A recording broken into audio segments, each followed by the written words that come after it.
Bismillahirrahmanirrahim. Assalamualaikum warahmatullahi wabarakatuh. Alhamdulillah, para mahasiswa idaku yang Allah muliakan, pada kesempatan pagi hari ini kita melanjutkan kembali mata kuliah filsafat kita yang 2 pekan sebelumnya kita sudah UTS. Pekan kemarin saya sudah memberikan jawabannya lewat e-learning. Mudah-mudahan teman-teman sudah melihat jawaban tersebut. Nah, pada kesempatan hari ini kita melanjutkan tentang kajian filsafat secara pengetahuan. Jadi yang sebelumnya kemarin itu adalah sains, lebih kepada sains ilmu pengetahuan. Nah, yang sekarang adalah pengetahuan filsafatnya. Jadi ini menarik sekali kalau kemudian kita sudah masuk kepada pengetahuan filsafat. Nah, seperti sebentar saya coba ulang dulu bahwa ketika kita bicara tentang filsafat sains, itu adalah bagaimana kita melihat secara filsafat tentang ilmu pengetahuan. Nah, sekarang kita membicarakan tentang pengetahuan filsafatnya, bukan ilmu pengetahuan dalam tinjauan filsafat. Ya, beda ya. Ini dari ilmu pengetahuan nih. Ini dari ilmu pengetahuan misalkan biologi atau misalkan geografi. Nah, itu dalam tinjauan filsafat seperti apa? Maka nanti ditemukanlah itu secara ontologi, epistemologi, dan aksiologinya. Misalkan kemarin dalam soal UTS, ya, ditanyakan tentang satu kalimat, apakah merokok itu berbahaya? Ya, apakah merokok itu berbahaya? Nah, digambarkanlah satu situasi di mana kemudian ada orang yang merokok di depan kita. Nah, kita tindakannya apa? Nah, tindakan kita itu adalah cerminan dari ilmu pengetahuan yang kemudian kita miliki. Dan akhirnya tinjauannya akan sangat berbeda-beda tergantung sejauh mana kemudian kita memahami implikasi dari ilmu itu. Nah, dalam soal UTS disebutkan bahwa ada satu kalimat, misal begini. Ternyata yang menyebabkan image rokok itu berbahaya karena adanya hembusan perang dagang antara petani tembakau dan petani gula, lebih kurang begitu ya. Nah, dalam jawabannya saya sampaikan bahwa ini bukan berdasarkan ilmu pengetahuan, tapi ini berdasarkan pendapat. Nah, pendapat ada misalnya pengusaha, ada kebijakan pemerintah. Ini semuanya bukan based on pengetahuan, karena based on pengetahuan itu dia kemudian bisa diempirik, bisa kemudian terurai, sistematikanya rapi. Tapi kalau pendapat enggak, ya dia bisa ngambil dari mana, kemudian jadi satu pendapat. Maka kesimpulan bahwa terjadi perang dagang antara petani tembakau dengan petani gula itu sifatnya pendapat, ya, bukan ilmu pengetahuan. Nah, ilmu pengetahuan yang mana? Ilmu pengetahuan adalah ketika kita menyampaikan bahwa penyebab meninggalnya atau penyebab matinya terbesar ya manusia di dunia adalah jantung koroner, penyakit jantung. Nah, itu based on pengetahuan. Ya, karena secara empirik datanya ada, kemudian secara empirik kemudian bisa diamati gitu. Ya, dan rokok memang menjadi salah satu penyebab. Ya, bukan penyebab utama, tapi salah satu penyebab. Penyebab utamanya apa? Ya, tadi dia punya penyakit jantung.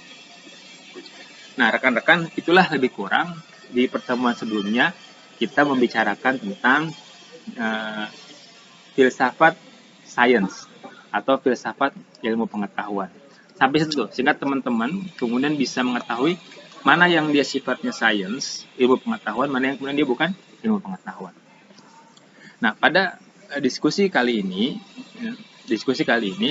kita akan membicarakan tentang pengetahuan filsafatnya. Nah, ini lebih menarik lagi karena kita masuk kepada pokok bahasan tentang filsafat itu apa sih? Nah, gitu ya. Filsafat itu apa sih? Oke, kita akan bahas pada bagian berikut ini sebentar. Oke, kita masuk kepada sekarang pengetahuan filsafat. Dan para banyak ahli filsafat itu tidak mendefinisikan secara khusus apa itu filsafat. Karena cara terbaik untuk mendefinisikan filsafat adalah membiarkan kemudian orang-orang berimajinasi, mendefinisikan tentang filsafat itu seperti apa. Tapi memang tujuan berfilsafat ya disebutkan dalam referensi yang saya baca ya. Filsafat ilmu Profesor Dr. Ahmad Tafsir. Beliau menyebutkan bahwa tujuan berfilsafat ialah menemukan kebenaran yang sebenarnya, yang terdalam. Jadi menemukan kebenaran yang sebenarnya, yang terdalam. Nah ini menarik. Misalkan begini, dari di zaman sahabat ada seseorang yang kemudian dia mencuri, kemudian dibawa dia kepada khalifah untuk kemudian dihukum. Ditanya di zaman oleh khalifah, wahai fulan, kenapa anda mencuri? Kemudian sahabatnya dibilang, wahai khalifah, saya sudah 3 hari tidak makan. Saya sudah hari tidak makan. Oh, emang anda tidak bekerja? Apa anda tidak punya penghasilan, tidak punya uang untuk membeli makanan sehingga anda kemudian mencuri? Wahai khalifah, saya tidak punya makanan, saya tidak punya kemampuan untuk bekerja. Lalu kemudian anda tinggal di sebelahnya ada siapa? Tangga anda pada yang membantu apa tidak? Begitu. Akhirnya si sefulannya bilang, wahai khalifah, saya tinggal bersebelahan dengan orang-orang kaya. Tapi orang-orang kaya itu tidak membantu saya. Akhirnya berpindah tuh. Si fulan ini kemudian dibebaskan karena dia punya tidak memiliki ketidakmampuan untuk bekerja dan mencari nafkah. Akhirnya yang dihukum siapa? Yang dihukum adalah tetangga-tetangganya. Tangannya dipanggil, orang-orang kaya dipanggil, kemudian ditanya oleh khalifah, Anda tahu orang ini? Mau tahu, wahai khalifah, itu tetangga sebelah rumah saya itu, aduh, pengemis lah begitu lebih kurang. Apakah Anda nggak bantuin? Ya enggak, ngapain saya bantuin? Akhirnya hukuman itu berubah. Khalifah menyebutkan bahwa type hukumannya anak fulan ini dibebaskan dan si orang kaya ini kemudian diberikan kewajiban untuk menafkahi atau membiayai si fulana ini. Nah, rekan-rekan dindaku yang Allah muliakan, ini sebenarnya kalau kita membicarakan hukum dari aspek positivisme saja, hukum positif yang hari kemudian dipakai, maka orang-orang yang kemudian dia melanggar harus dihukum. Si fulan tadi, sahabat tadi yang kemudian dia sudah mencuri, ya itu harus dihukum. Hukum positifnya begitu kan, yang melanggar hukum. Tapi ternyata filsafat itu mengatakan begini, lihat dulu penyebabnya apa. Oh, lihat dulu kenapa dia bisa mencuri. Latar belakangnya apa. Nah, ini akhirnya membuat kebenaran itu dicari dengan sebenar-benarnya, kemudian dia menjadi lebih dalam. Kira-kira filsafat tuh begitu. Dan seorang filsuf, ya, pemikir gitu bahasanya, siapapun bisa menjadi filsuf, siapapun bisa menjadi pemikir. Tidak melulu orang-orang yang kemudian jenggotnya panjang, rambutnya ubanan, kemudian profesor gitu. Enggak, siapapun bisa jadi filsuf. Siapapun kemudian bisa menjadi pemikir. Bisa menjadi orang-orang yang kemudian dia bisa menghasilkan suatu sudut pandang filsafat tertentu. Nah, kalau misalkan nanti orang itu memikirkan tentang apa sih hakikat makan, nah nanti masuklah filsafat makan.